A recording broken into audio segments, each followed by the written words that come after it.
Bu işlə Almaniyada normal dolanmaq olur, yoxsa sadəcə keçinmək üçündür? Mən sizə deyim ki, normal dolanmaq olur.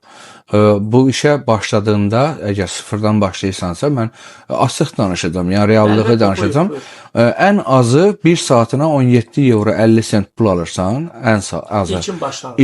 İlkin başlanğıc, yəni Təcrübə olmadan.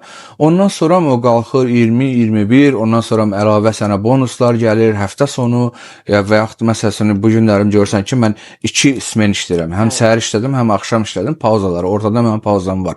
Ona görə mənə 25% bonus verirlər. Həftə sonu işləyəndə məsələn 50% bonus verirlər.